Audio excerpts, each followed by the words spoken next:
السلام عليكم ورحمة الله وبركاته. الدين النسادي تركدالون شكوني أدو غنغا كنيا سيرسي سلام جغن أكما غدا كما أنت دا كما واكوني أو غرامون دران كرغرين شكوني دغا ودو نياندغا دو أمورني غرامون تواغنوكو إلا لغنا بركري منو دغنا دي أدو سلام أغندو سلامينو Kurndana kala sinto benu ga kurni dina ndangani ganni ado lenki illa lagano kai kamano o qaru benu gidi illa lagani banda gondi watunto benu gidi illa lagani sahande rasuro benu fatin di yelle alla gano di kamano kawo awa seydum puruma illa lagano di kamano ka khifarun chetena ado annabi nyimundo swada inondo salihinano grasuro benu bandi debundi di ella lagana khairu barkeri kamanda ngani gani jonko no kusui ganate no kusui suro benu go darsunu ko trinkana ado suro benu gi sankno amurna lama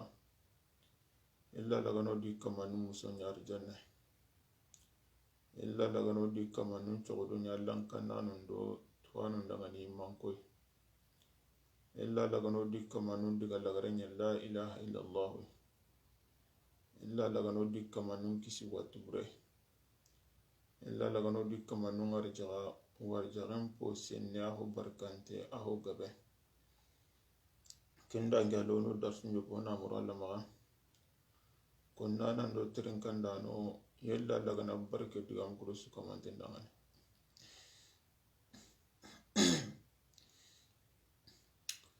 الحمد لله رب العالمين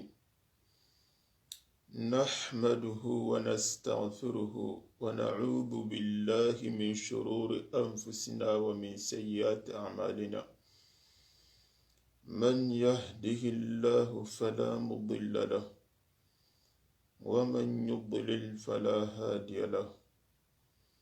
وأشهد أن لا إله إلا الله وحده لا شريك له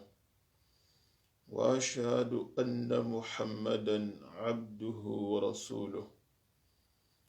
بلغ رسالة وأدى الأعمال وجاهد في الله حق الجهاد حتى أتاه اليقين اللهم صل على محمد وعلى آل محمد كما صليت على إبراهيم وعلى آل إبراهيم وبارك على محمد وعلى آل محمد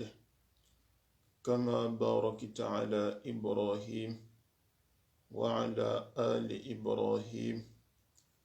إنك حميد مجيد. Oma giri ogado suratul Baqara ayon batte yo tadangin teke oga sigi nokube kenni Baqara ayatta monde yo kodu diga mukun choni mei ona sage katta halle honne ona sage aya kabundi kedi katta ayatta monde nga اللغتي أعوذ بالله من الشيطان الرجيم بسم الله الرحمن الرحيم يخادعون الله والذين آمنوا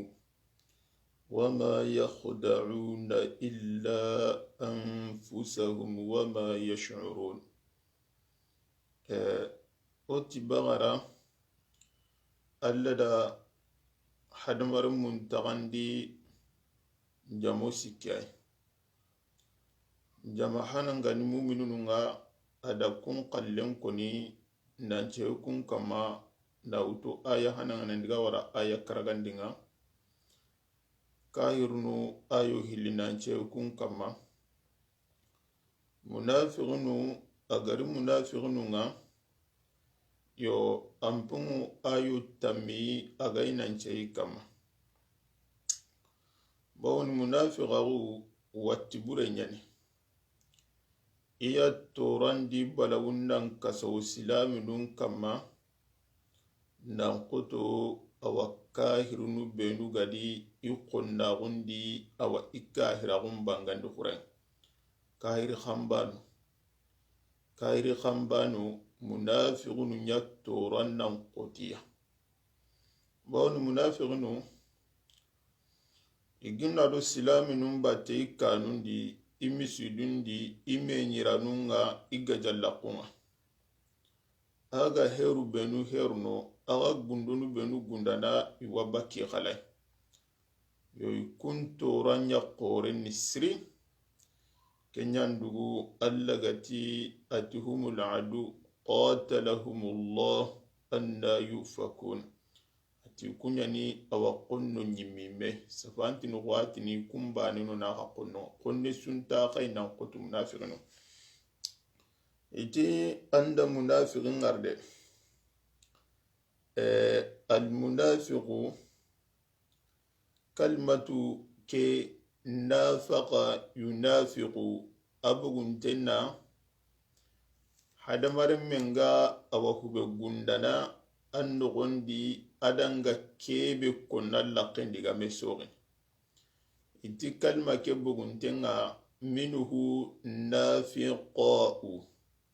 إتو غوانكومي gwaninga awagani kummen chogo aga awa kummeke aga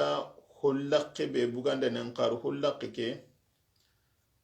antaruno takin anta bakate ana kummeke sogono amma aga na tinto antino go hay bakaselanga ana awa alehelen to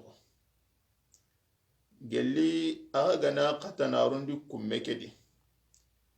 lo laga kilaki kebe ga magalla da ngagaru nambugu tikenga ho gana qatanarundi kummeke di araganta bakati renga anadiga agada hullaki kebe awa lehelehen togo anarita niyun kalanya na duki awa kabanna nonda bote anabugu boiti ke kundu munafiqin guwan kumme ke bogunten na kyadi kalma ke bogunten na kyadi bonu guwane yere adan kin bugura ke kundanga na rayi antinu ko munya nyoron tenyani kumme hetinani ando gonde kumene etti munafiq bawni dakhir munafiqina aga kebe konno ado kebe ga sondo mendi intabana anogo nga asellan chogini agundo nga bangayin chogini adiga menda gollu nga mesogini aluranda bugura nga mesogini aganai soronya gunga ada bane ganai awaduragu iwa mesogini yotike sababu nga idehiri munafiqin awa ko gwanin danke kumme nafiqa munafiqa gunnu watten po burenye de burenye kenyandugu alla gadi kunyanya jahannaba lemunchu awa ho nyiragan konga iya yangan katanna ko janab lemunchu ko nganten yo oti munafiqa gunni hildai ay wanu ngani kenni kaira gon bo alla gada munafiqun ku khibaran ko ni أتي يخادعون الله والذين آمنوا وما يخدعون إلا أنفسهم وما يشعرون أتي يخادعون الله وألا خرن وألا نمبرنا والذين آمنوا أدسروا بينوغا لمن غنكاغوتي الله التي وما يخدعون إلا أنفسهم أتنتا أواسرسو خرنو إنتا سرسو نمبرنا أغماني منوه wama yash'uruna atin qarin tasubni tayin tatwa agati yukhadi'una Allah ibn jarir at-tabarati ati digame kya gariri mo beedi arabin qanne dikengani ala wajni fa'ala yufa'ilu agarili mo beedi arabin qanne da sunu gan qanen nanti igame kuminganati iwame kata iwame darno iwame bismillah iwame narni anga namu nanti iwame awrani nanti golleke anay nanyanyi karo ku hilli suway iwame kata awrani soro hillane na mekato iwame narni awrani narni de kenta karabane karo ku hilli suwane na menare bo diga men garli mo be daraben qanni ndere kinnanti yukhadi'una Allah ido allaga me kharno ido allaga me kharno araben qanni diga me kigarli mo be kundu arabu maga aganari kino anyina igame darno igame kunyini igame tagallema kemure na tido alla game kharno game namba mufasiru wonti nanti ti digame keri mogoda nanti ido alla game awa kharno igame nambar nani digame ke umuru hum peti nanti do alla na kenya na mei agai na nyangi karu ku hille ikumba nenu anai na golle ke dabar dibawne arabu haraga na ganta gaba iwa digame litini keli mogodin no kunui na nyanga ni serebane nyena golle ke dabar no golle ke karabane ne na dabar ko nganati allagatuhumul adu wa qatalahumullah yernenga angana diga do arabin qanni limangati ndo allagame gajanna qarina nyaka anyana alla di karima yelli allaga ni kari bo igondiga nanti mufa'ala bega yerne ana karabane ayi munafiqunum bane anayna dabari bo ni wakati ni awarni arabin qannindi awa karabane aga golle ke dabar haraga na gama gabo intiken dia uranya nanti yukhadi'una Allah munafiqununga awa alla nambar na kharoidi nukunga ikummirundi awa igike maga nanti waina alla kharwa waina nambara keni awa ayugo tafsir ndanu ngaro belu kon nanti diga meke urani munafiqun banene na nambara kedo kharo ke dabare bawni haraga nayi agarna raben qanin da banga be aganar ke limo godi nanti game karum piliso aga dabar khare wakati na nyana karabane na dabar yo kunti yarne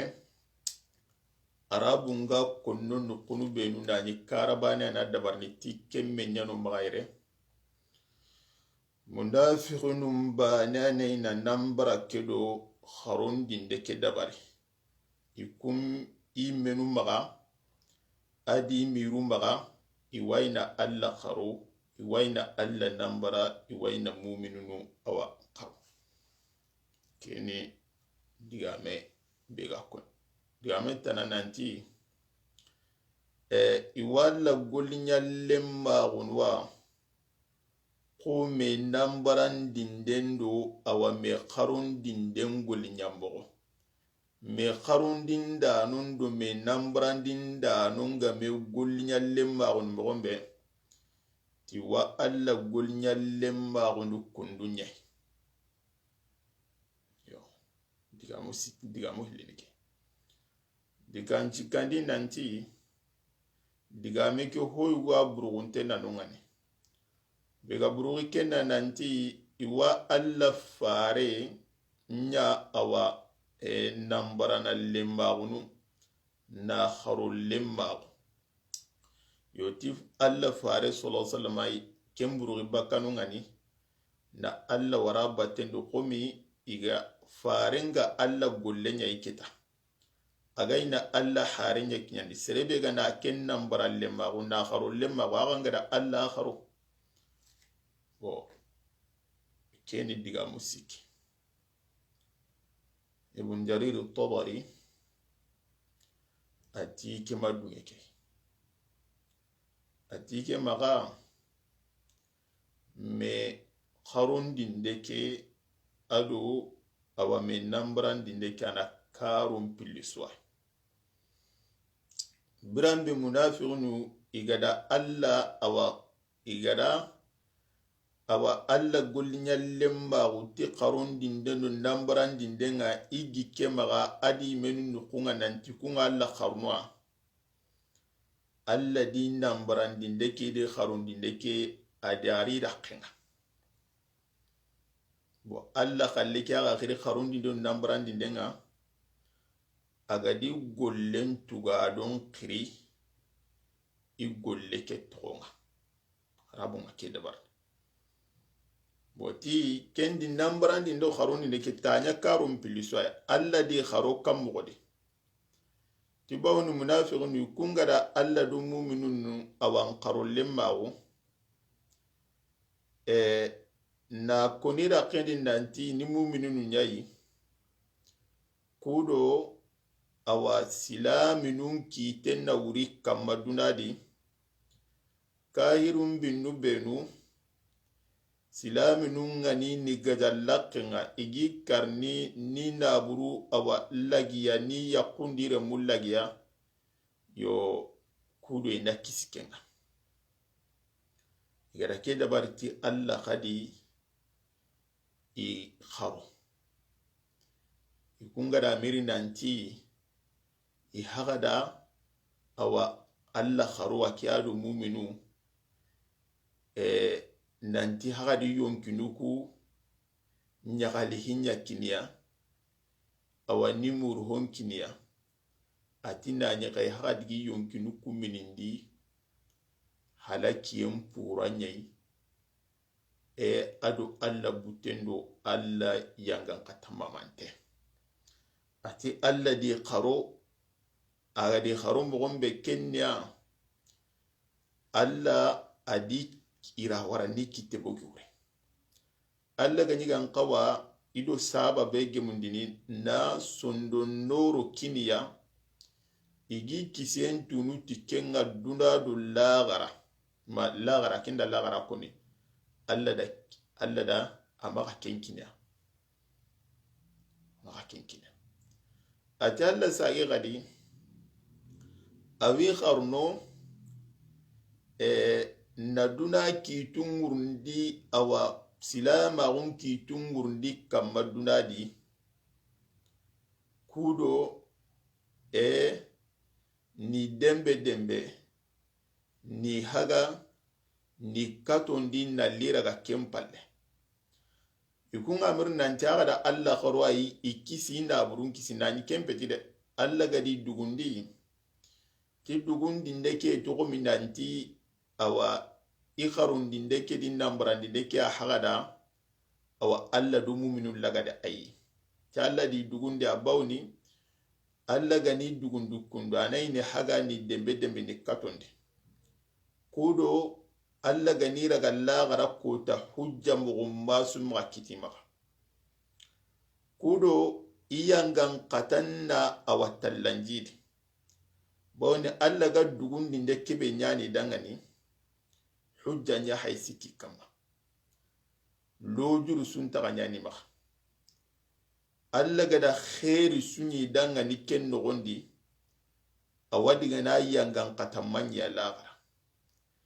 igada kutai sunya ken nogondi kenga hotallan kapi yangan katanga lagara bo alla gandira gani kari hane ni halaki hane inda hanyi kenya di awalla gara kota nan koto agadi wara na neman gaben kina ni dembe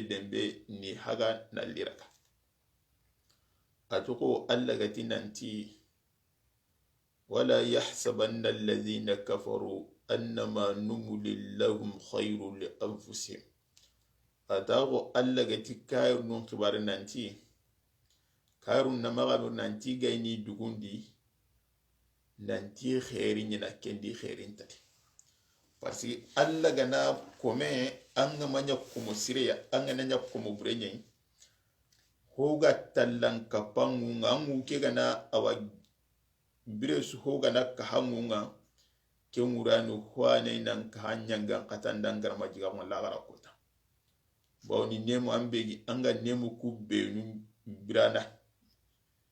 awa igan karanga ayon kinci hando ana burendo awanga yigeyin posirendo minnen posirendo sawun posire kesu yanga katamanya diga na nyanga la gara kota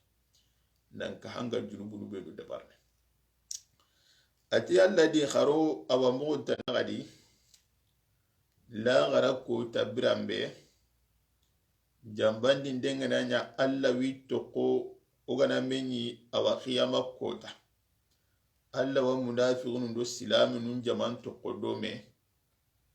ma hinu lagarenga birambe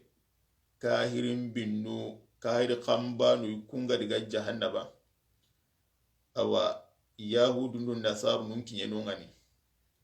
munafiqun do silamun jaman toko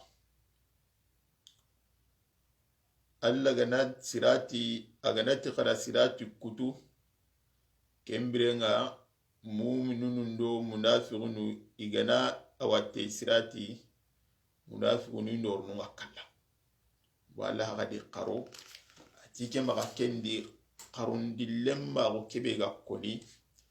la dandi arabun ga kondo nanti da me kharo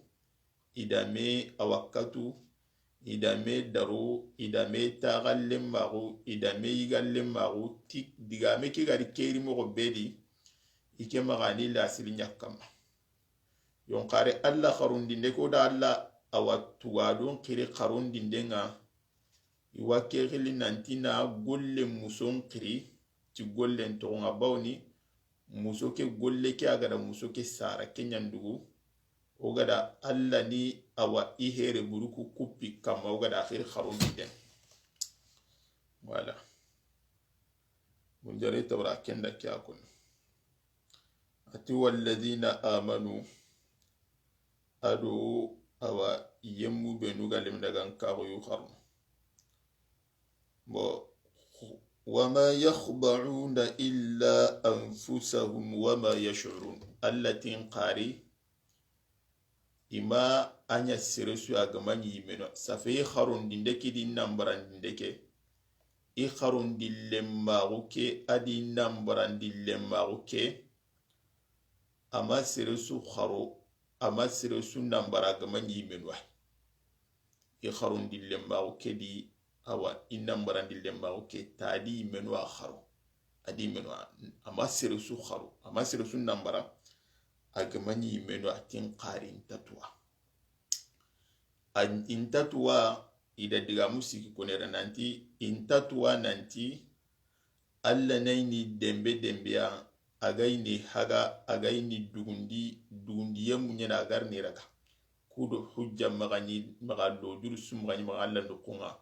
kudo iga katini mogombe e yangan qata istahaqi وما يشعرون كده كده وانتي وما يشعرون قارنتتوا فارن nanti alla warni awa igundo nuku awa bangandan dangan iga munafiqa ukedo awa nambara kedo logi kebe inati lem dagan kauna ni kairu nyeninga imanya tuintatwa nantangarni kembangandi dangan bo iti intatu nanti awa innam barake di kharundindeke atoran chagene katime yo kusikisu digame ke gen cellanga hube ko ni kenna nanti i kharundindeke di innam barake tora awa amanya serusu aga manyi meno asilla na kyako wala sella kena kyako qaru ku digamu sikisu warna ndo munafiqunu intatu nanti alla naini dembe dembiya sirranta alla kharno bawni qarun dindedu ndambaran dindanga nyana sirai sirebe aganta anga binde kebe sitina kanne maga aganya na nyina maganta khalai qari awa hubegan gundondo ambanga intu gelanga mabinde be siti awatangar na siti anga da siti mogo be kamma agan qawa siti ni mogo be agan qa jambe ni mogo be awasu khalai bo kenda go anda nyimme bo tikenye ni arabu ngati man khada man la yukhda fa inna ma yakhda nafsa serebe ganda sere nambara serebe awaganta nambarne anda nyimme nambara bo ça fait digamu ku sikisu santinye nanti intatu nanti alla nayni dembe aga ini hagarne raka intatu nanti alla warni gundo ki hasaga intatu nanti awa imunafiqa ke toran chage ne kati menwa atora suntak ni mu'minu tora suntak ni Allah wala qari wama yashuruna qari tatwa bo ibn jarir al-tabarati yerine kharamugo nu sikiri no kharamugo nu dantantori wama yakhda'una illa anfusahum kay ari wama yukhadi'una illa anfusahum nanye yukhadi'una ari kay warshi wa kharna kay ari ahayu magayru ma yakhda'un ari wama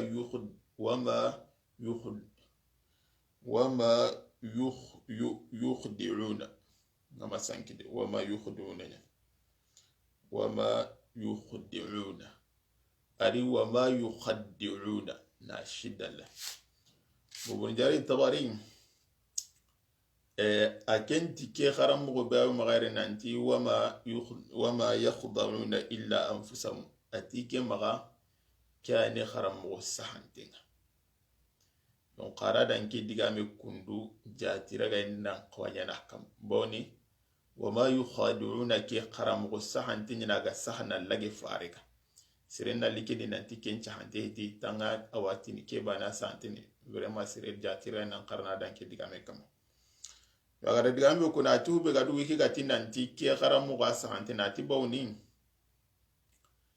hinu khilla hayra alla gadi koni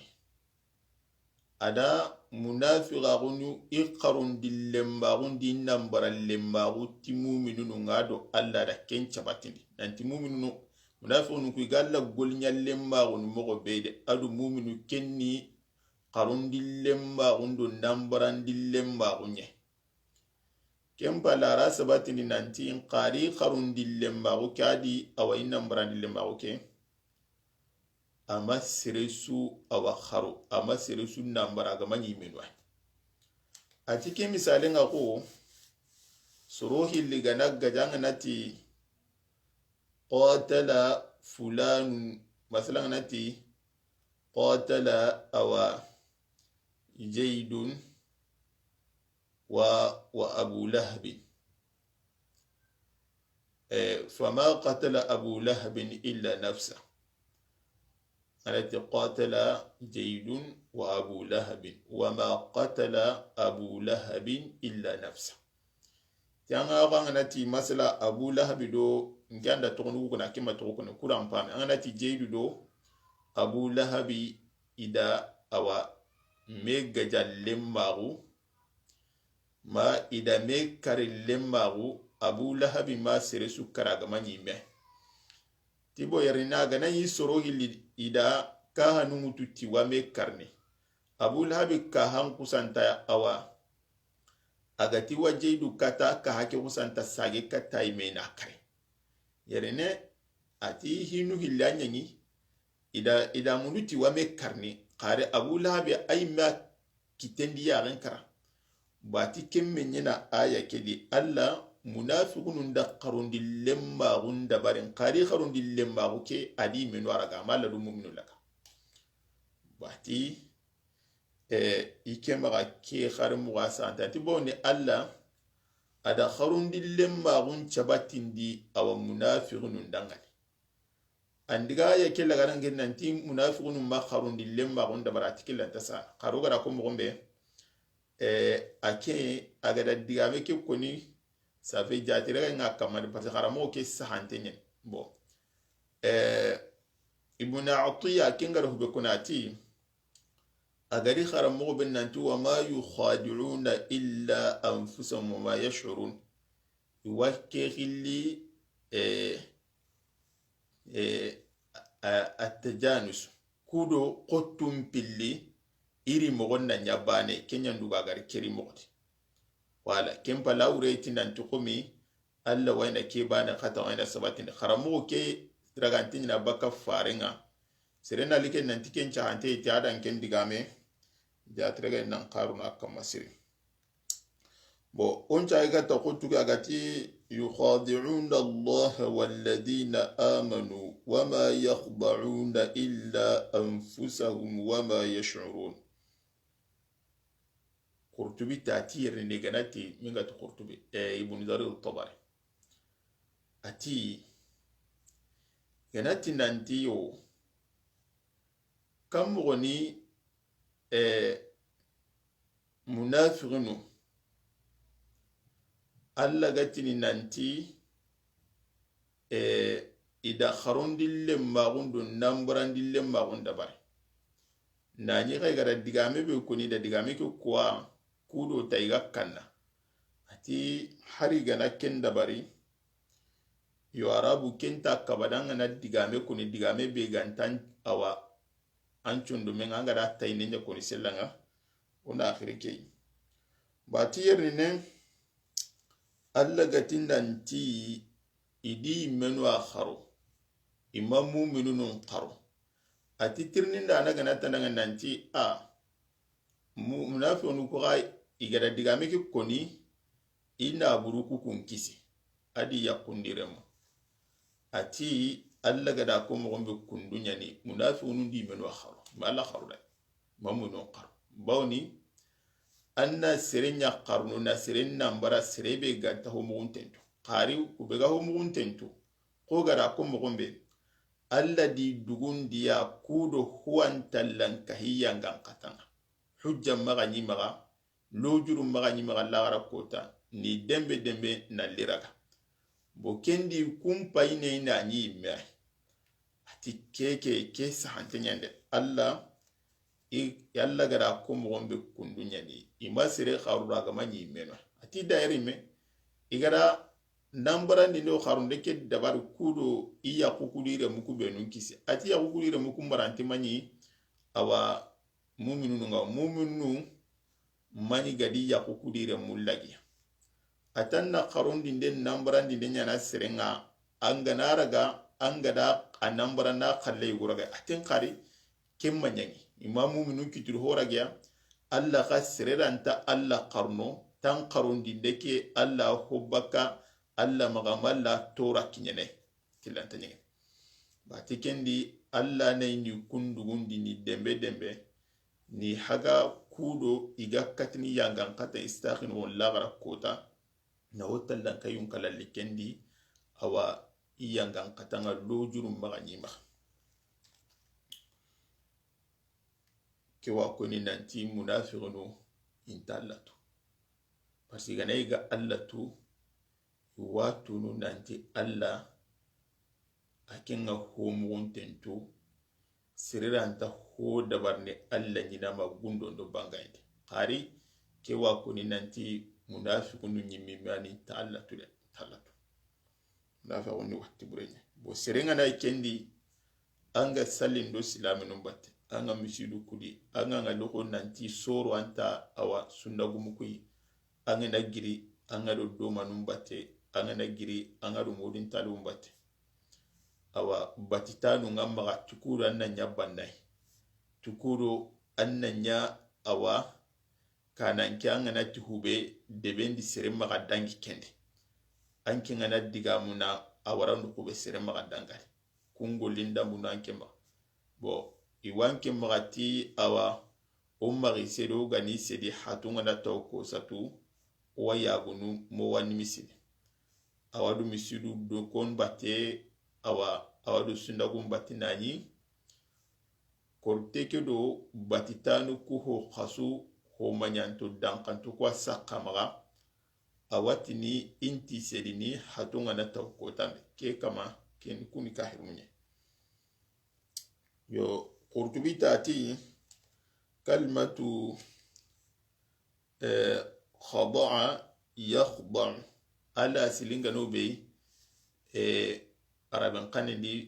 fasadu nyani bononde fasada yafsidu وإذا لا تفسد فسد لا تفسد فسد يفسد bo ti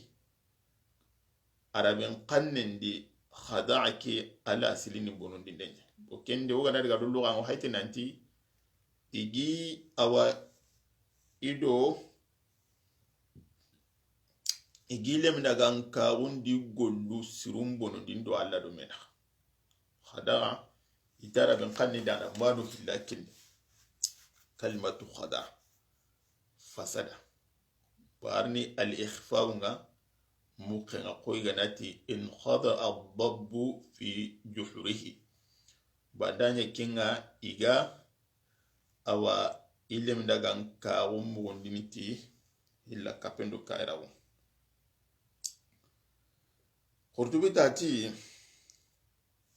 allagatin nanti wama yakhda'una illa anfusahum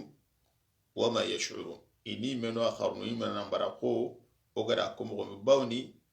anna sirenya qarnu sirebe an qarunda awannan barando an bembembenga awa aragana angana bembembe kutu awa hoqan ma kube akinga an gundunda mbanga inchitu safanda nyanyi amanya kenga ati farinti sallallahu alaihi wasallama kamaga alla kharul limma kamaga alla nambara limma kamaga bembe kutu alla kanima hadu alla maga me awa kharul limma iti farinti sallallahu alaihi wasallama ona alla kharnu kamodi ati alla gadanya maruhu beitanna dabari angana kendabari nanya alla tananda ngani anda Allah kharul lemba seribe ga na Allah kharul lemba Allah wanda nyimme kharul lemba na nyanta baka halai masala sirina ngiri anga batini Allah nda nyamaritan nan bati sellan o ga nan ngari batino ku amir nan tane na nya Allah da ya kan kin anya du ko ta woni awajun nan kuro sorona titwani asada ko mbugan na kuro na tusumbu sona nanya awasali na kudo soro na maga nyagadi hadisi unkungara nani awa korti kasukudo yuki kasuku asaka magati hatinga na taw kudo maga nyagadi hati serebe ga ku gollundam bunu dabarni ke kama naina alla awa kharul lemma wati alla wakke kharul lemma gunu adi yimme na yakma tar bakasiro wala munafiq o manya de wati burbure nyane ati wama yash'urun bo kalmatu sha'ara rabin qannidi alima yani alima nahtu qari to be gani akinya mo ntana qoto to no ne gwanin qara mo nta to sha'ara yash'uru shi'ran wa shu'uran iti arabin qannidi sha'iru sugana igatir suganti asha'iru da bugu ke qotta di bawni sha'iru akinga awa qottu awa surunga madumi qottu benu qottu ntuni ture beni aga sobini tukunga gitu agarnitiya sha'ara yash'uru aganati sha'ara nan chobitu honga nan gota dangani bugunuti kalmake sha'ara yash'uru min ash-shi'r shu'uran sobi yugunuti min ash-shi'r shi'aru nira me be angaru nan patin angaru nan anyira mumure ko ti sorti mo itibawni anga sobini ti hubei kenga khanyonki awanti sortinya ati fi qulubihim maradun fazadahumullahu marada watenya ni sondomunti munafiqunu ko ati watte nyani sondo mundi agati watte ngi sondo mundi watte be gaire iti dina ngatte nyani suhunu ngatte heti ay to nanti isondo muku nyimun kachuku do chiuku nanti hona kunye no anga nyini sondo meke sahante nyani aw huren kata katumbo bega kawa qari sondo meke nogoti watte na kenyade tawundu hobe ga sondo meke di kenya di ho manyantenga tawundu hobe ga sondo meke di allan kibarendi faren kibarendi alla dinan kibarendi kenya di ho manyantenga kenya ito usire bawni sikka nyena sondo men asikante nyena allan kibarendi asikante nyena faren awantungun tawondi asikante nyena qur'an asikante nyena dinan kibarende wala fi qulubihim marad kayda hajari sikkanga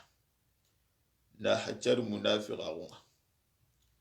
na hajari awa gere na hajari sankoenga na hajari awa dukkointa wondo dungalenga kenya ni sondo men فزادهم الله مرضا الذي جيدي واتي ابن جرير الطبري الذي جيدي واتي كم وراتو غراكم غم بسكندو غيري بيجي سندو مكدي برسو ayo krumbo ngana yanka iga sikana kun ayo di hwa haitalan kapa iwatenga alla gani ifarla nun yankandi hoga na kay farla nun bire su ho hay kapi kun tallan cikan sika hana kebe gani maga faren kibarendi ayu hanu benuga yanka farla nu benuga yanka iga sika kundi farla kurumbo nun na yanka nan kai kun ay hay sika na kun qadia ho kahu awa isikan oti ke ho haga kai sikanga iwatenga kundwa ko mu'minunu ayo kurumbondo farla kurumba nunga de yankai kunga lemina gankawo tikunga nangoliti ya hoga kapile mina gankawo qala gati wa idha ma unjilat suratun faminhum man yaqulu ayyukum zadatuhu hadhihi imana fa amma alladhina amanu fazadatuhum imanan wa hum yastabshirun wa amma alladhina fi qulubihim rijsun فجادتهم رجسا إلى رجسهم وماتوا وهم كافرون تقول لك تنانتي برسو سورة غنا ينقى سورة كن بغنا ينقى أن منافق نكو قنموتي كيدا هو كوكو كل من غنكاو غادي الله تمؤمن نكون هذا هو كل من غنكاو قري منافق نو أدقوا تلان كيكون أوا نجانكين تاوندي إسوبين تاوندي هلا كابندي كاهاو بو في قلوبهم مرض فزادهم الله مرضا إتي قرطبيتي فزادهم الله مرضا يقولون ديغا نانتي فزادهم الله مرضا لانغان ديندنيا نانتي يلي ألا غنا هوكها أو إيواتنا يلي ألا غنا هوكها إيواتنا إلا لغني واتن جيد بو ogana diga do ke tafsir batte ke gana saha atatelle kendo na munafiqun langa una munafiqun langa wala mbo fi qulubihim maradun fazadahum Allah marada mardu ngana kone arabin qannendi ibn farisati al mardu kullu ma yakhruju bihi al insanu an hadd as-sihhat من علة أو نفاق أو تقصير في أمر كوا تنغنا كوني حتى دونغا تنغرونا دي واتوري مغرونا دي أتي واتي أغانا كنتي واتي هو غدا سيرم بغاندي سحن نغوندي كنيا يلا نيبا مانيا منافق أو نيبا مانيا ألا دهون تاغو هو يغو نيغاندي ألا حقي وانغانا لا تغن تاغا دي كنتو أخلي فاتن في قلوبهم مرض سكندو منافقا غندو غيرندو دونغالندو دوكوينتا غنيا نيسوندو موندي alla di jidi sikkai ni jidi munafiqaru ni jidi awa gere gere ni jidi sankwe ma ona diga ti awallangan dinde nyina nani nanti yelli alla ga ni jidi sikkai adu munafiqaru do gere gere fi qulubihim maradun fazadahum Allahu marada ولهم عذاب أليم بما كانوا يكذبون ولهم أويدا أنا منافقون عذاب ينغان قتم بوما ماتي عذاب عليم ينغان قتم بوما ماتي عليم كي المؤلم ينغان قتم مماندين دانا أويدا أنا أوا منافقون كدانغاني ينغان قتم مماندين دانا oda ngari nanti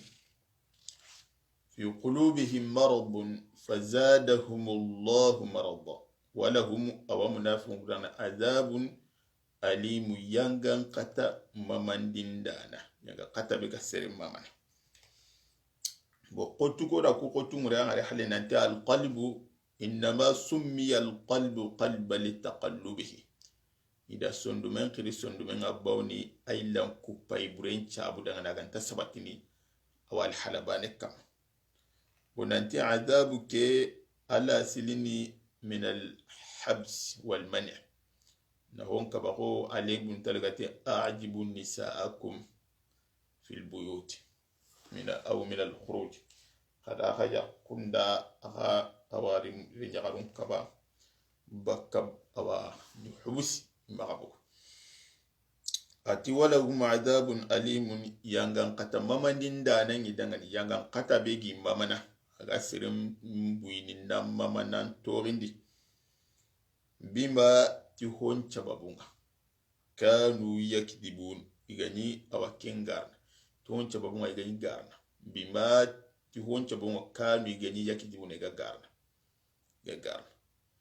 bima tihon chababunga kanu yakdibuna iga garna bari kharamu tan nanti yukadibun na sidalai bo kharamu nuku santin ibn jarir at-tabari atike ma kharamu be sahanten gani ti ogan qawa qarna kenya kenni a hay mo gombo ma gayri yakdibun yon qari ko gara ko mo ada en kira khadi jatira ga nan kanya dan kidiga me kama bo ni kharamu nuku su isu sahaba kafarenga akenta ti mbani ndugu kika da keji tanati bawni sorobe nuga diga nanti yukadhibuna ta hanya na koy kummaga munafiqun ko alla gadi yangan qata mamandinda na kebe gadi kita alla gadi yangan qata tayi ta nyingi ti garandinde nyayi gada khifarun garandinda alla kibarin gara ta ganyi gan kempe gara igara konneke bana itukun kamanu maga safe imani yangan kate hari yangan kate ho bucine kitaja kutagi yang kata mpoma mandidana yon kari unta tarake ngari surube no digamendi kempale gare nyimme bane ni junubu khore nye holo sirenga halaki ni ti gare bane gare ni jikubure nye munafiqun nya jikuni buri garen peti junubu bucine de serega tinanti awa sirenta yangan katinta kencha babunga no garen ni jiku manyante nye junubu khore nye farenti harizati la yazalu rajulu yataharra al-kadhiba hatta yuktaba inda Allahi kadhaban ati sirenta gilli aga wuta kannimra na garen kere na koni ma igara kamancha alla nukungati awa garante ana tuki mi ana halaki bu farenda am garin ni ati mumini la jeni ni ara haynin qar mumini taga garen pe jiju kusirede nanti bo kendi ke na hana bahilandi bundala tabarake digame ke hay takasin kan kanya na din na jatire la din nukube kenni ogati nanti qaramu nukusu sahana lagi faringa sallallahu alaihi wasallam bo ahilanda akentiti ti qomi alla munafiqunu qur'ana la danga duhubei anda sorongol librun koni adi jikullu agunu anari yawa digame kira kentegeti awa bagabagan dinden do awa nyinan dinden ga tiyanga katan ati munafiqun yere igada gara khorugu benu kodi nanti mu'minun nyani kunga ilemina gankawu nani malemina gankawu atan kawa kendi alla na digame kira kentere nanti kwala danga nikinga wananti awa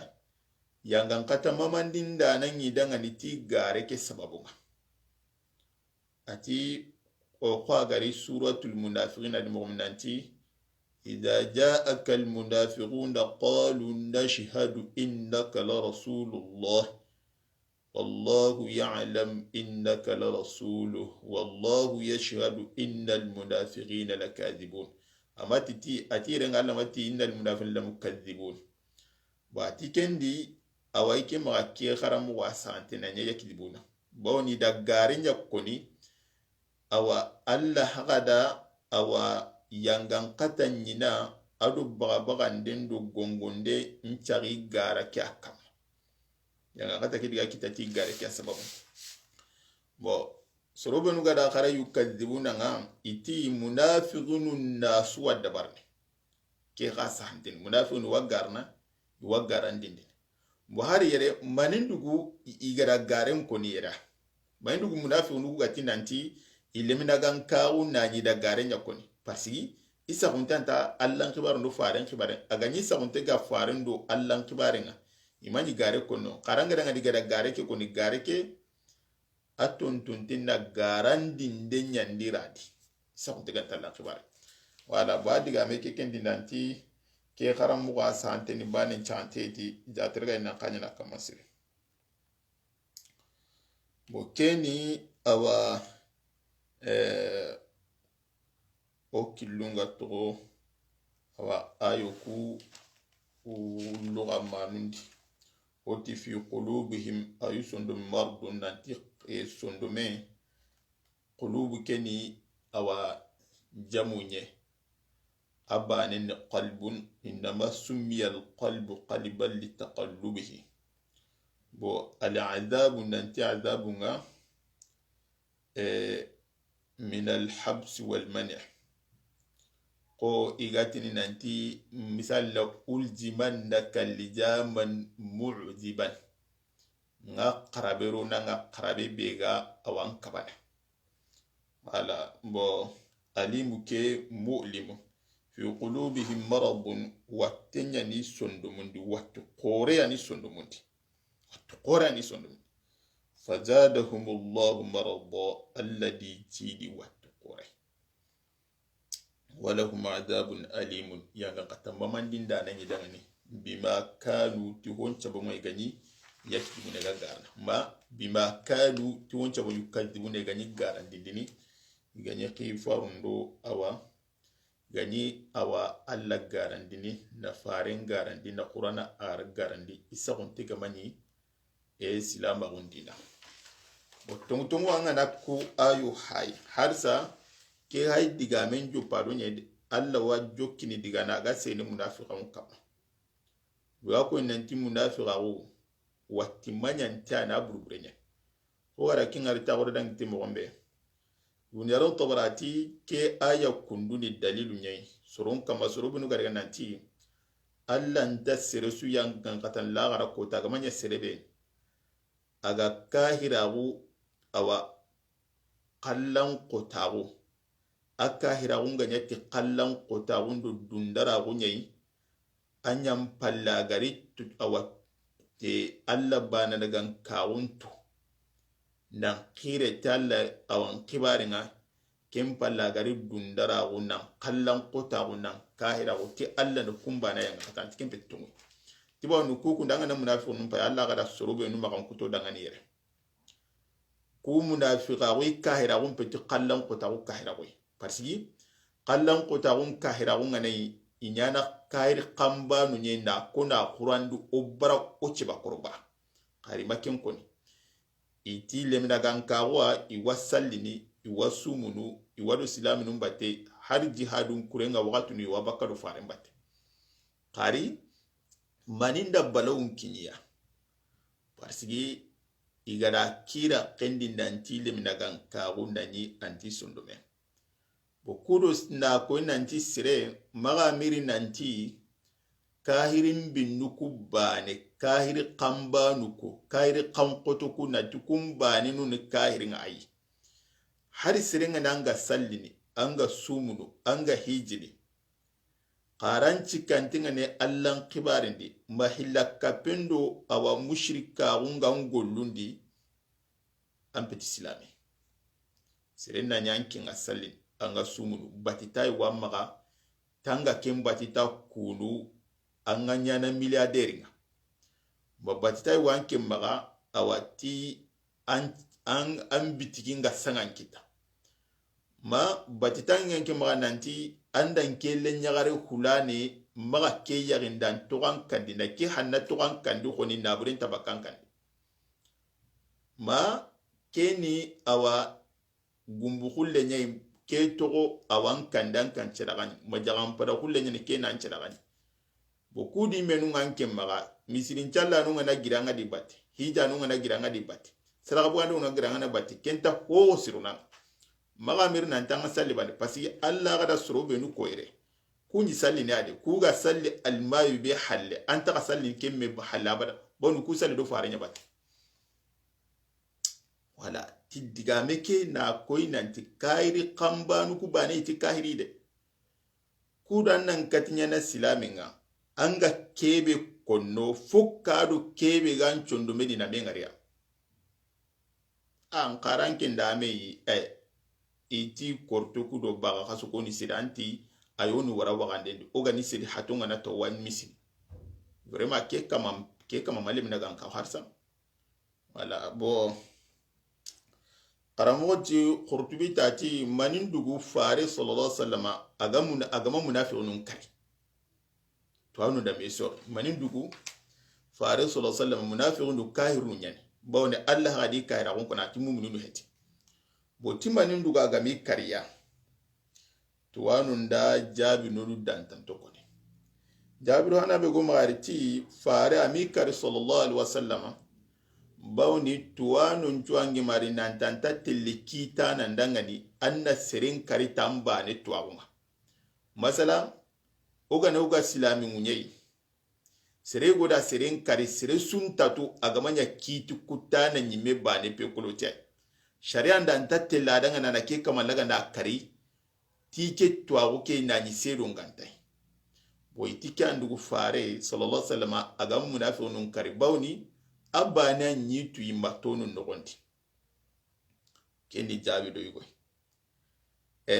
jabido hillandi yugo nudiga nantami karibawni ti munafiri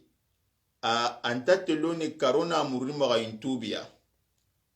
yonkari ke kundu iti ke kamandanke digame sante ti boni fare amamuga inanti ada munafiri nunkiri kota inanti katubi bo iti jabidu sikandi kenya li hadisendi nanti faru sallallahu alaihi wasallam ama munafiqun kari kudo namaga surunya wurundi bakadina bawna galla ganda munafiqun kari suron pay diga na masala nanti faru sallallahu alaihi wasallam aga nyamuti seresu de kenni sorobe nuga awalla da batter ayana anana kum awa mbernde huwa ka hanta gilli kannendi anda sirebane kari igana diga masala awa debendi watini soro hilli agane bakka debendi nankiye awa dagande bunga iwanya na soro tami agane kinyine jamane tanai ai itina kita nanti awa anga silama uke aka ase banuku anaenda kun kariata boyti ke kundu fare sallallahu alaihi wasallam ai meda kya koni fare kodai aga gilli hunayni gadallaranga awaina lagallogon nabur awaina tagandi de go dabare sere gori fare ngati kanu alla nan telumo ampaina tagandi de kebe nyakunda manya alla dangani fare nta dangana ti way hakam pinenga sa ngiga matelungo kontelungo no ko nan kenya takenna bono ngiga matelungo ngiga manya telungo tan kemuren tan taken bono umaruti garaba sugile maseba tanati faren dangani ntogono ngani nake munafiri awa kannen kutu farenti umar danganati maseba bega gire ati ma'adha Allahu an yatahaddasa an-nasu anna muhammadan yaqtulu ashaba farenti ati ma'adha Allah wattanga imure nyana masinda ngalla dangani surunnan diga masala nanti fare sallallahu alaihi wasallama ani seibanun kalliya serebe ganaro islama onda ani kamanun karnya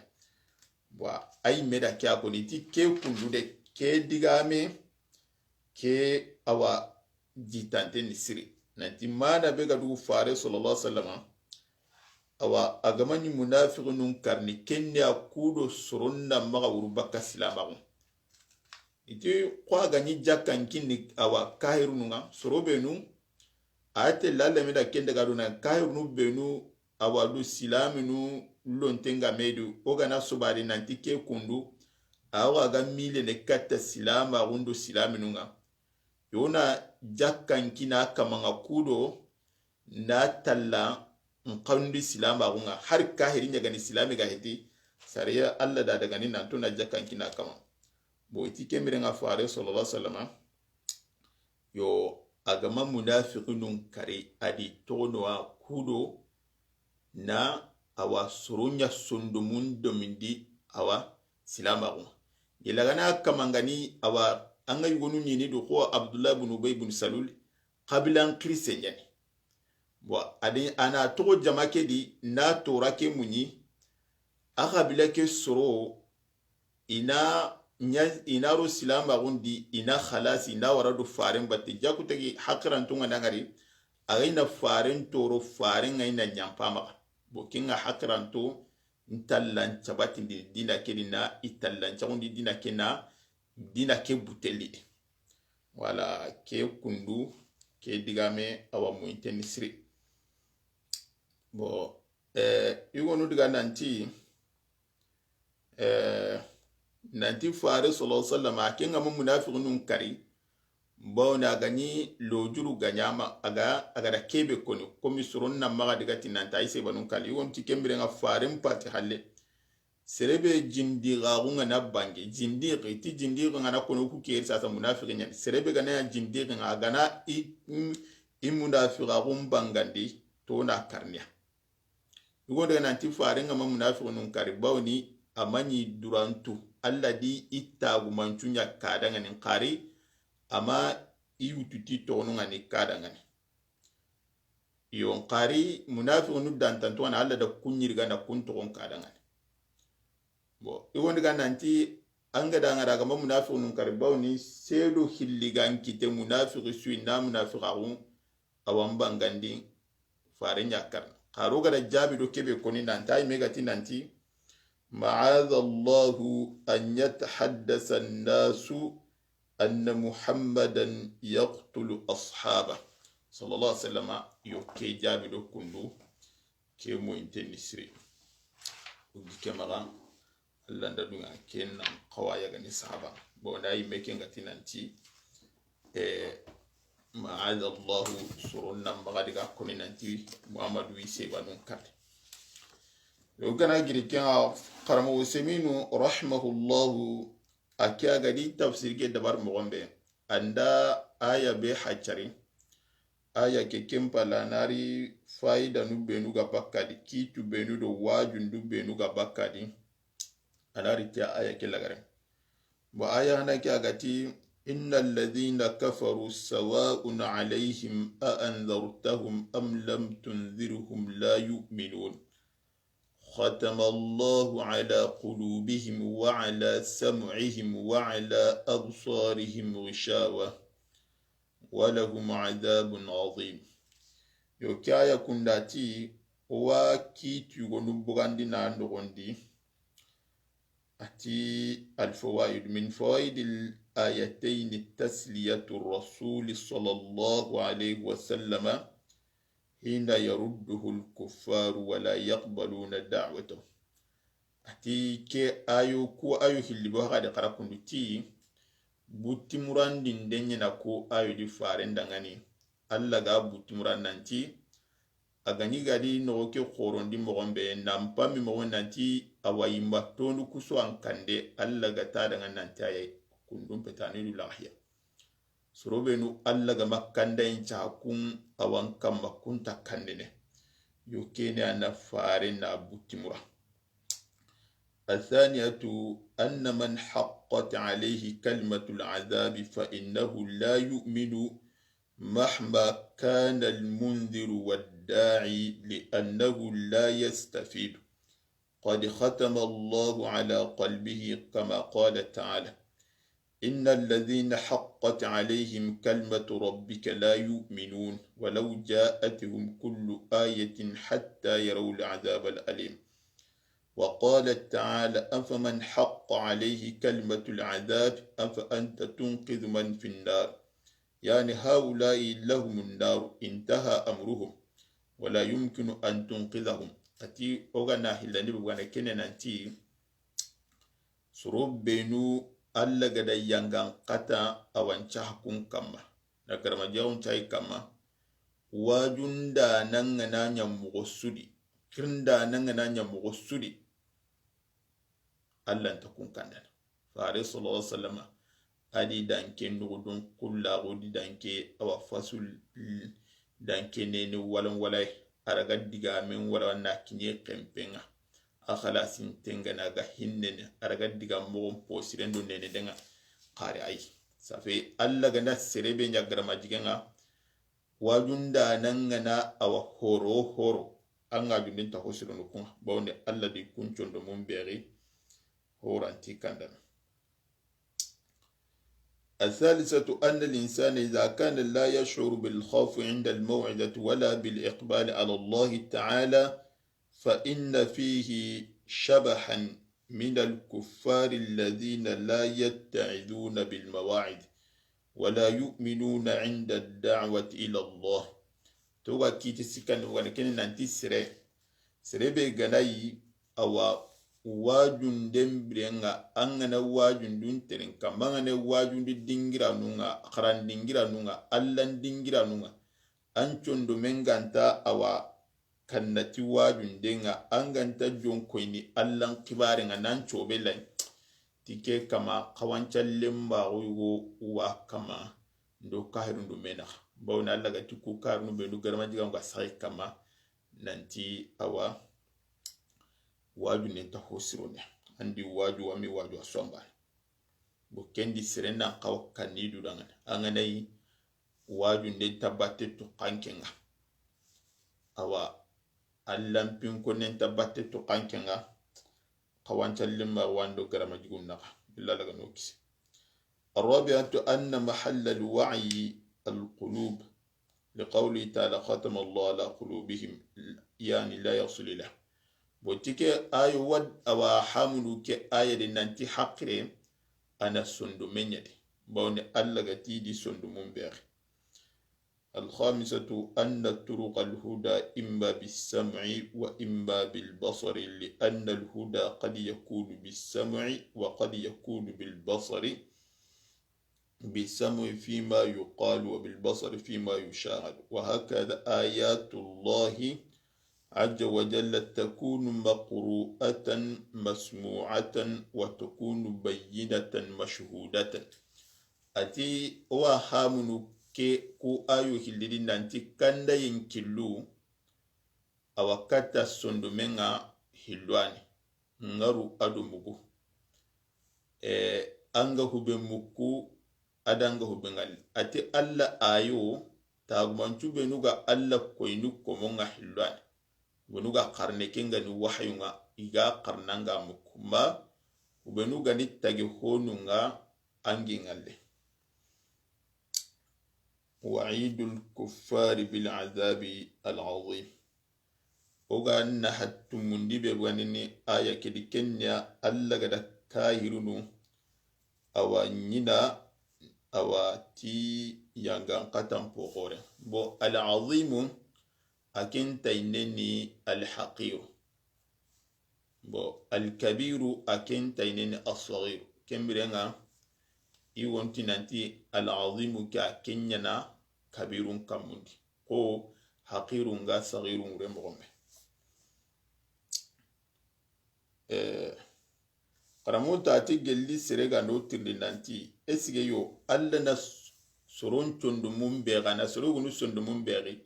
ya la sababu nyena ndonga ni ba kubiga kenkina awa hadamar mengaba hati sababu nunga ni ko alla ga da kenkun nanti birambe iga mile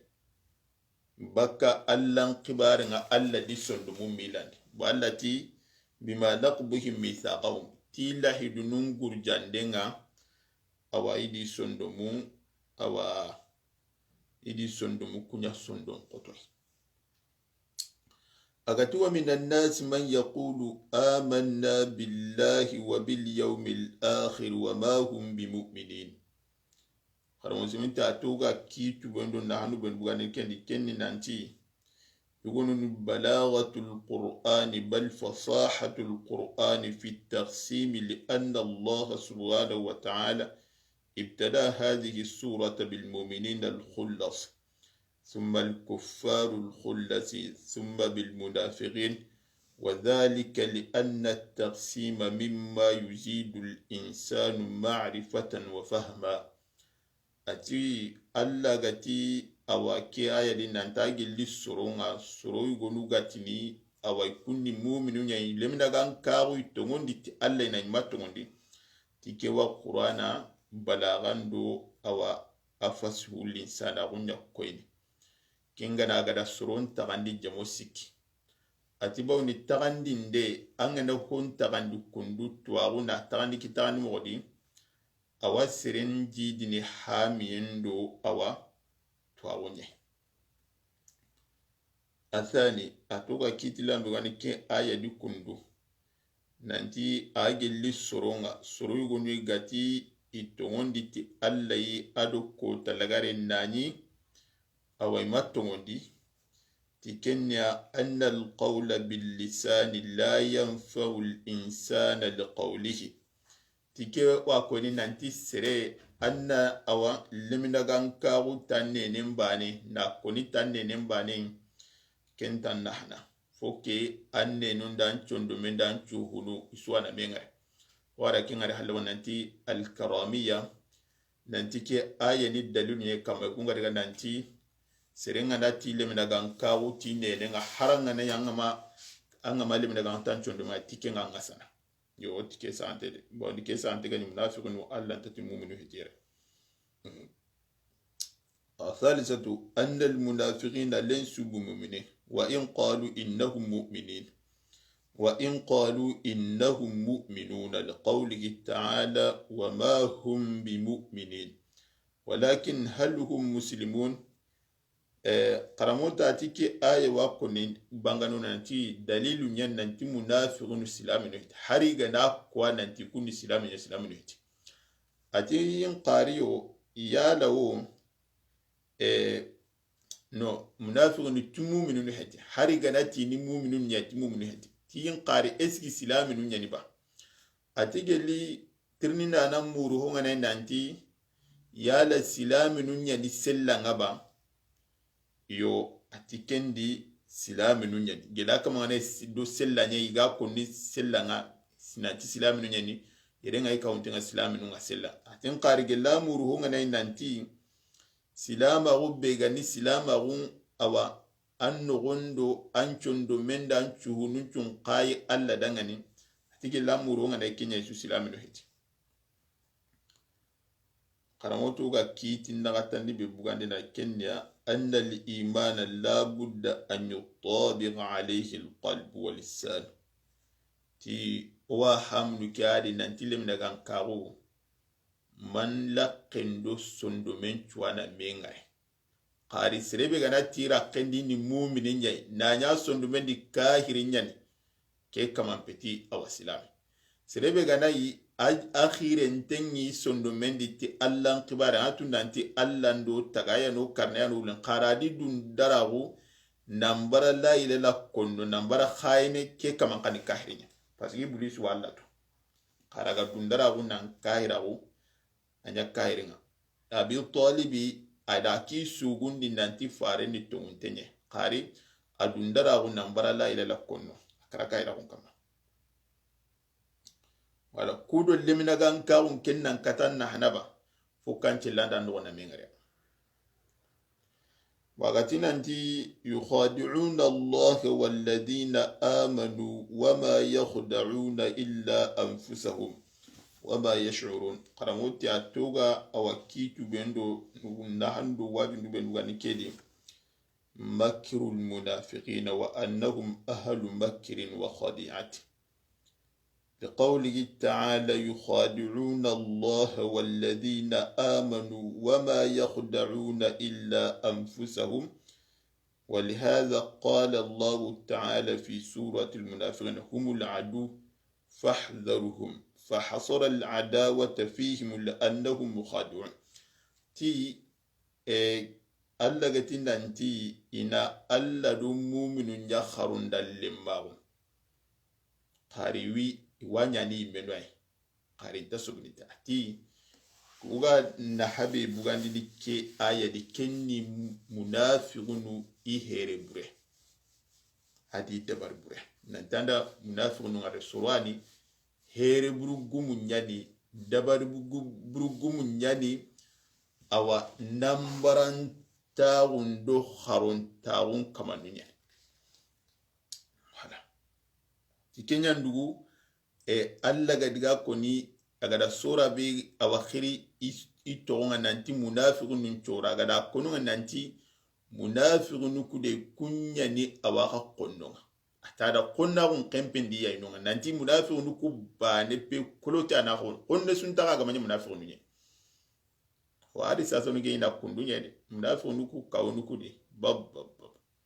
yenaru sunna gumu ngai nati masha Allah akhi aga be kamato nyende alla no da kasabatindi nani Allahu akbar fir'auna mpasai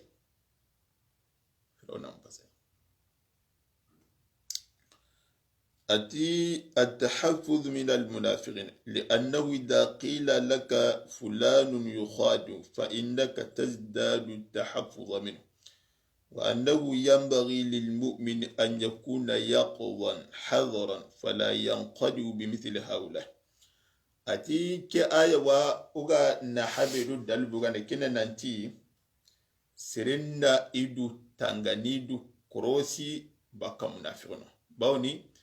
ati gana kanda ngani nanti katuhula ne haide nambaranta khore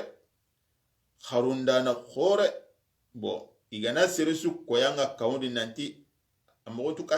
kati nambaranta khore harunda na khore here buri here ndana kore atana manyana angandu korosin ken kama mosiri bo alla gada bangadu nanti mudafiqun ni awa kharundin da nandu nambrandin da nandu here burin da nunye nanti kunyu konne sunto ndan koti kuma batike wa nanti mu'mini on qawdu korosin mudafiqun ndodu tangiya du korosin pokote ti mu'mini ndan kanya na sere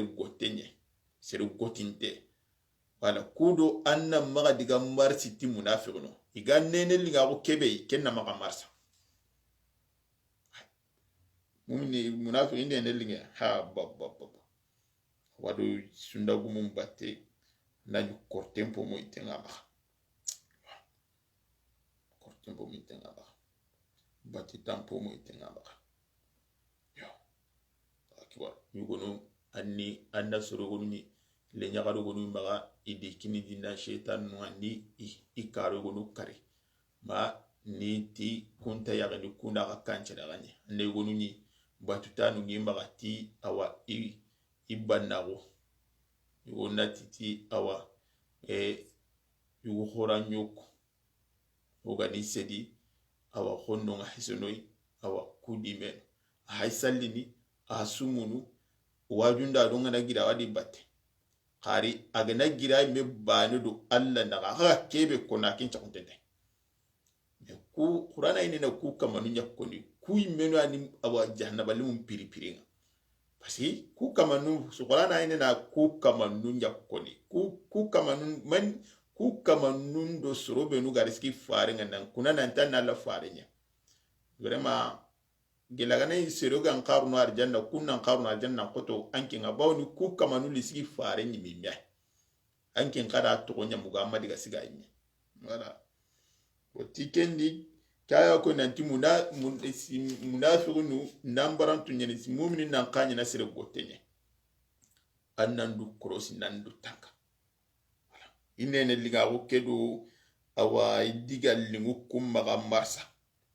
فإن قالوا كيف نعرف المنافق حتى نكون حذرين منه أتبو سازن قوة نقول نانتي مؤمنين نقاني نسر قوتيني أنا مغا مرسة منافق أنا ندو كروس ندو تاكا سريواتيني ona منافق ننتو كامل بس لما هنكرو بغمرو مغا كنا نانتي ona سرون كي تتي سلاني سريغا ناتيني كيبي awa onan kitini tikenya angundo ke andalla na yugo gati yugo ndiga kitike mana nante fare agama munafiqun karibawni alla ada duna hadamarin madoku ado o kallen kempendi sellanya ada duna kitungurndi sellanya kam hadamarin ngo be bangadi no qurainga ada duna kitungurndi kenya kam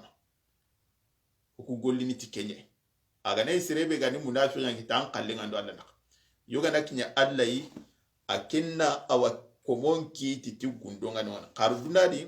serebe gani hari firawna gam pasay kita agatini islami nya gasila asumun oku kuntinonda garona ti akhi assalamu alaikum khurturantan e ona yugo khoran kuji bo ti sasanu ke ya ni islama on garo be murama bo alla do kabaka nan tumma ga jiki buren jigiti soroka jakuta mesilami bo umma ga mechonchole bo ti sasanu ke ugana diga nanti kendi serenna mu'minin ni du koros anna maga marsi ti munafiqin bo ti kedi vraiment keni tirni den na hante nyani tirnda naga na tike nanti yo kedo na munafiqin tulu kambo de karamoti fal jawabu ati jabidu ganda na'rifuhu bi an natatabba aqwalahu wa af'alahu hal hiya mutabiqatun aw mutanaqibatun fa idha alimna anna hadha rajula yatamallaqu lana ويظهر أنه يحب الإسلام ويحب الدين لكن إذا غاب عنا نسمع عنه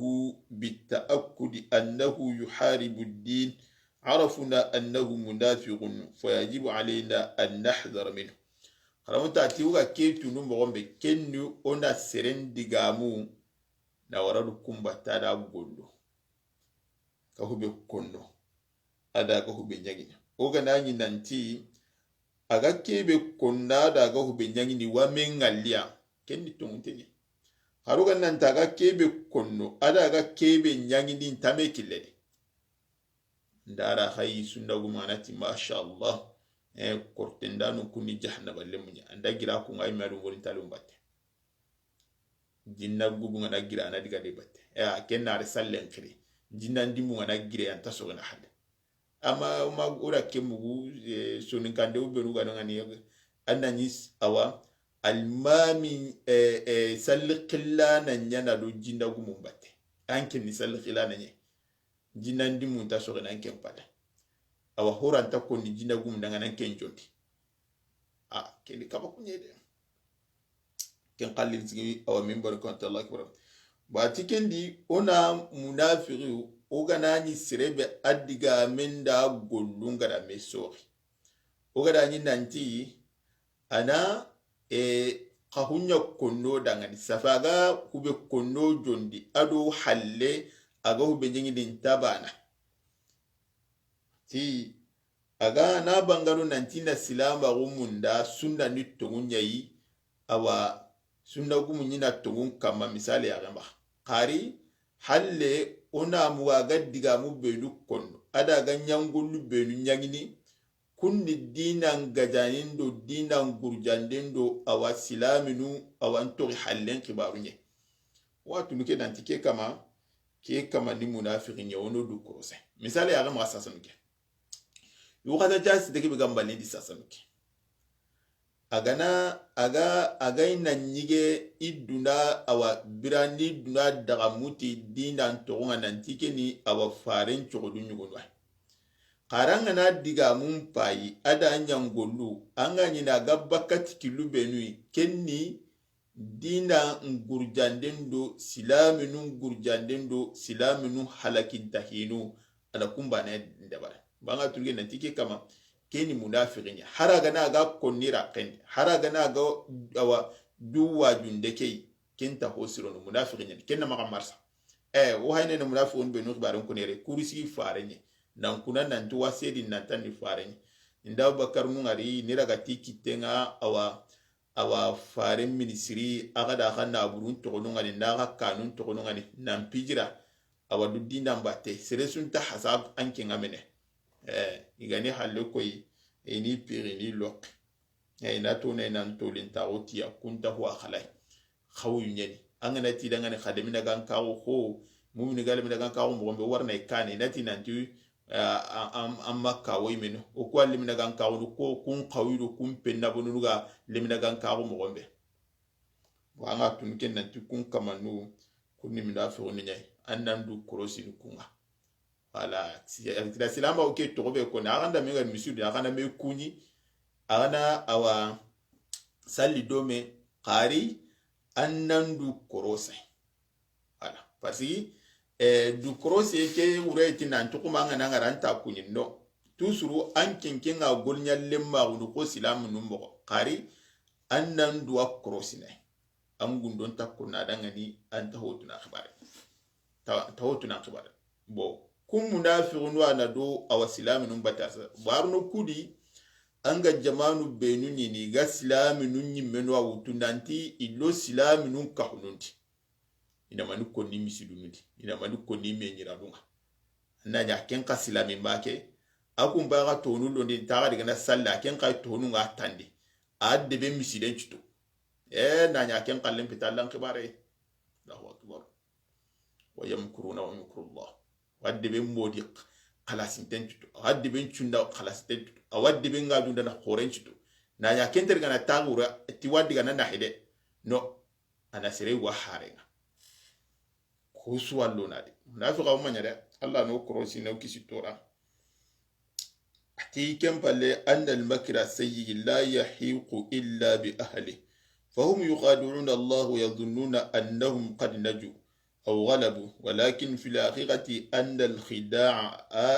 عائد عليهم لقوله تعالى وما يخدعون إلا أنفسهم فالحصر هنا يدل على أنهم خادعهم هذا فالحصر هنا يدل على أن خداعهم هذا لا يضر الله تعالى شيئا ولا رسوله ولا المؤمنين بقرامو توغا او كبتنا بوغان كيدي كنيا نانتي جانكا هيري بوري دباروغوم بروغومن دباري اخيري بورين تارنو سيرسورا قينا غمانيا يمه angana sere qaro angana sere nambar haraga nei an qaro kidan nambara kidan binde ka kamanga ira gumbande atu tanda nyanyimbe bawni abbala wunda yanga kata suwa sagane kata nyime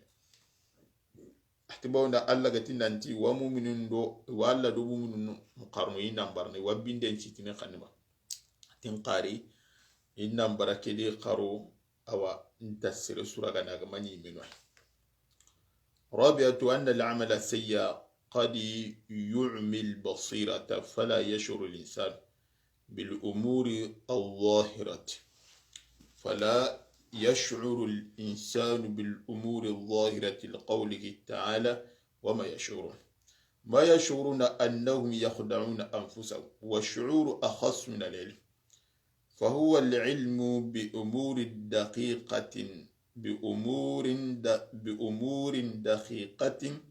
بأمور دقيقة خفية ولهذا قيل إنه مأخوذ من الشعر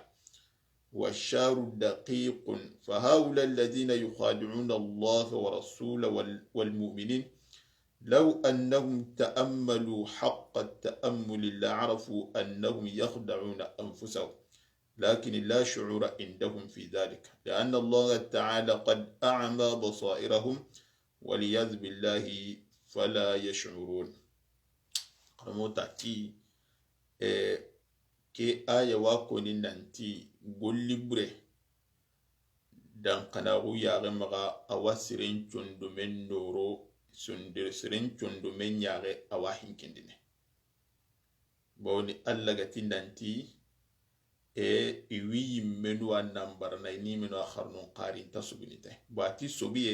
tuwagun yenen qari ko gara ko mo mba kenni tuwagun po mo tenye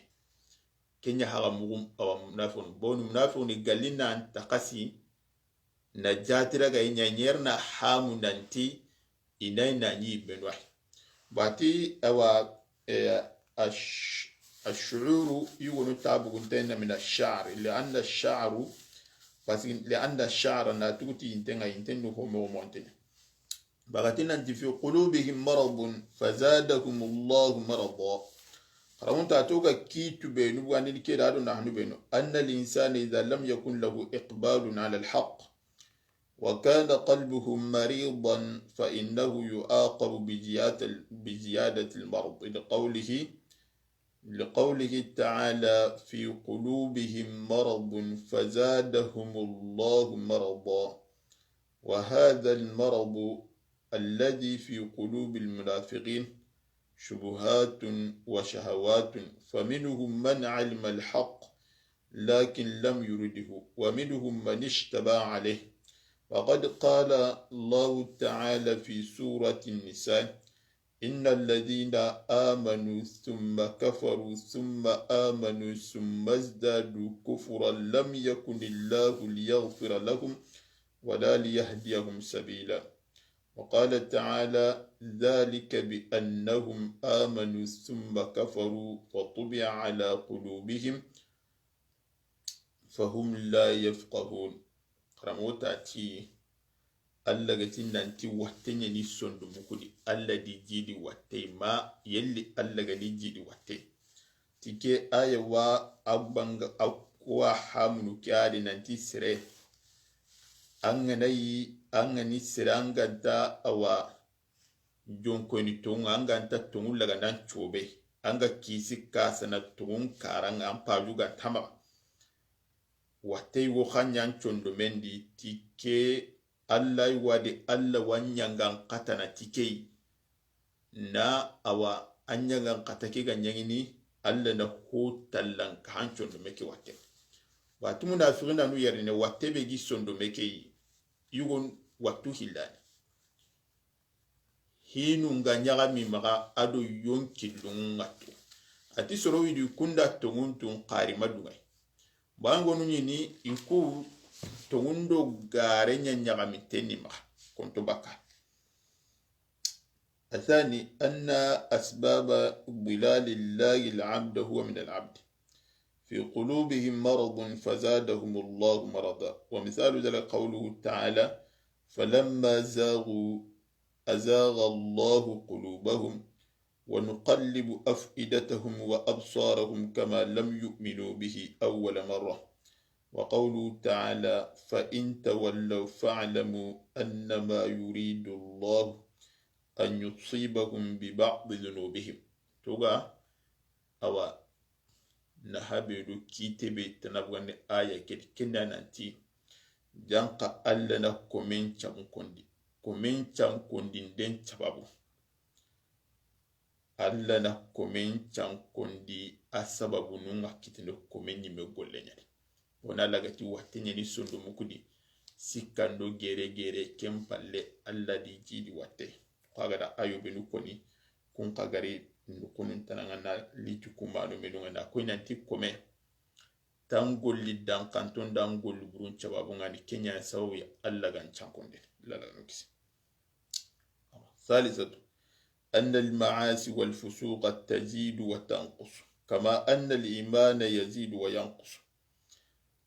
لقوله تعالى فزادهم الله مرضا وزيادة لا تعقل إلا في مقابلة النقص فكما أن الإيمان يزيد وينقص كذلك الفسوق يزيد وينقص والمرض يزيد وينقص.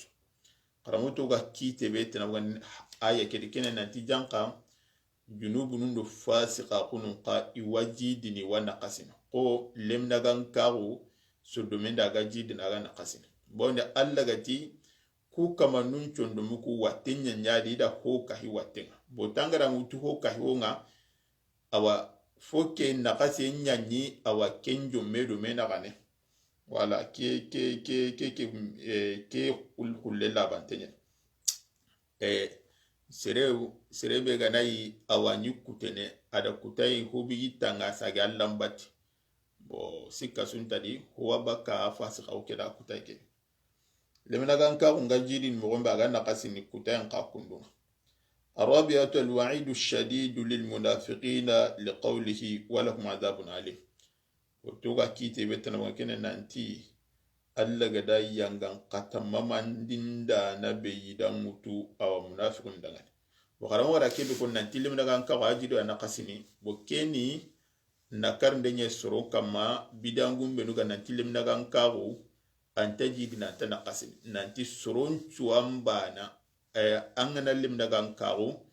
seren kundul limna gankaru ndo fare limna gankaru ndo jibril limna gankaru asombana. الخامسة أن العقوبات لا تكون إلا بأسباب أي أن الله لا يعذب أحدا إلا بذنب لقوله بما كانوا يكذبون وآية كيف بكون أنت ألا جانقان تسري ينغان قتنا قهو yanga katan den tani na bada ga mayati awa junubun ya sababu bonda lagati ke yanga katan mamadin da na be gadi kitati igani garandi de kebe dabarni igani gare kebe kono tiken sababu mai garandi de kebe dabar tiken sababu. السادسة أن هؤلاء المنافقين جمعوا بين الكذب والتكذيب وهذا شر الأحوال وتكون منافقون كندو ida hindu killa kaume garantunya ni inyi khifarun garandi nyallan khibaran garandi